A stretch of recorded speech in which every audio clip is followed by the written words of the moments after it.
मैं अर्चना शर्मा आज कथा सागर में प्रस्तुत हूँ हिमाचल के व्यंग्यकार डॉक्टर अशोक गौतम की हास्य व्यंग्य रचना ओम जय उलूक जी भ्राता लेकर। यदि आपको हमारे चैनल पर प्रस्तुत रचनाएं पसंद आ रही हैं, तो कृपया लाइक, शेयर और सब्सक्राइब कीजिए। नई नोटिफिकेशन के लिए बेल आइकन को दबाएं। बचपन से ही प्रयोग धर्मी जीव हूँ, उपभोग धर्मी जीव हूँ। अपने स्वार्थ के लिए नित नए प्रयोग करता रहता हूँ।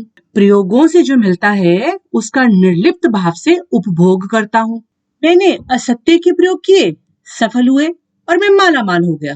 मैंने रिश्वत के प्रयोग किए, सफल हुए और मैं माला माल हो गया।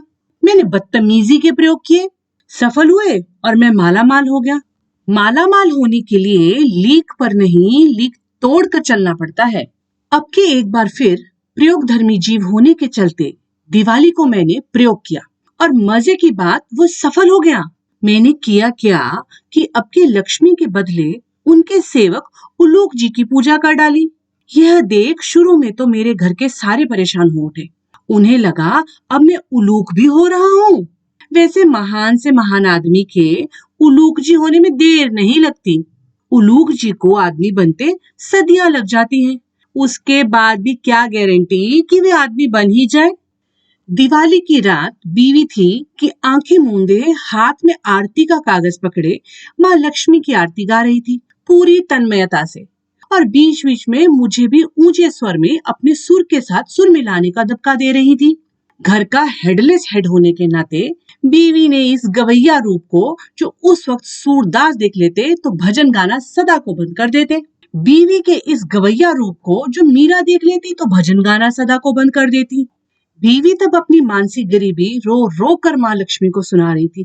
हे लक्ष्मी माता, तेरी आरती जो भी गाता, आरती में वह जो भी मांगता सब पा जाता। हे लक्ष्मी माता। कि तभी मेरे दिमाग में आइडिया बिजली से भी तेज गति से कौंधा। यार, इतिहास गवाह है कि साहब को रिझाने के लिए साहब का गुणगान चाहे कितने ही तन्मय होकर क्यों ना करो, फिर भी वे उतनी जल्दी नहीं पसीजते जितनी जल्दी उनके सेवक के गुण गाने से वे रीझ और पसीज उठते हैं। उनके सेवक की आरती गाते ही उनका सेवक उन्हें भक्त की सहायता करने नंगे पांव दौड़ने को विवश कर देता है। तब उनके मुंह की रोटी मुंह में तो हाथ की रोटी हाथ में रह जाती है। साहब में उतनी शक्ति नहीं होती जितनी साहब के सेवक में होती है। बस फिर क्या था, मेरा मन एक बार फिर नूतन प्रयोग करने को बिदक उठा। मैंने चुपके से बीवी के साथ लक्ष्मी माँ की आरती गानी छोड़ मन ही मन उलूक जी की आरती गानी शुरू कर दी।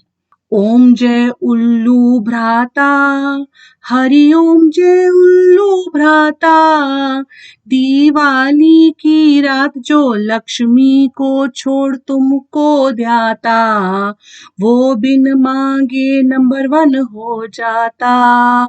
ओम जय उल्लू भ्राता। आगे अभी उल्लू की तारीफ में भक्ति में शब्दों की तुकबंदी मन ही मन कर रहा था कि अचानक दरवाजे पे उल्लूक जी की सी फड़फड़ाहट सुनाई दी तो मेरे कान खड़े हो गए। लगा मेरा ये प्रयोग भी सफल हुआ। मैंने बीवी को वहीं आंखें मूंदे छोड़ा और दरवाजे की ओर लपका। देखा तो उल्लू जी लक्ष्मी को लेकर मेरे दर पर। मेरी अंदर की सांस अंदर तो बाहर की सांस बाहर। मैं कभी उल्लूक जी का मुंह देखूं, कभी माँ लक्ष्मी का, तो कभी हाथ में पूजा की थाली लिए माँ लक्ष्मी की तस्वीर के आगे आंखें बंद किए गिड़गिड़ाती श्रीमती का। शीशा सामने होता तो अपना भी देख लेता। चमत्कार, घोर चमत्कार। लो, मैं माँ लक्ष्मी को लिए आ गया मेरे अनुज। अब माँ से जो मांगना बदतमीज होकर मांगो। मैं तुम्हारे भक्ति भाव से अति प्रसन्न हुआ। उलूक जी ने कहा तो मेरी घिघी बंध गई। अंदर के शब्द अंदर तो बाहर के शब्द बाहर। जब उलूक जी ने मेरी स्थिति देखी तो उन्होंने ही पुनः कहा, लो बड़े भैया, माँ लक्ष्मी अब से आपकी श्रीमती की हुई। साहब के बदले जो साहब के सेवक की आरती करता है उसे साहब का फल एक न एक दिन जरूर प्राप्त होता है। पर यह जग अज्ञानवश उनके सेवक को भूल साहब की भक्ति में ही उलझा रहता है। वो ये नहीं जानता कि हर युग में साहब से पावरफुल साहब का सेवक रहा है।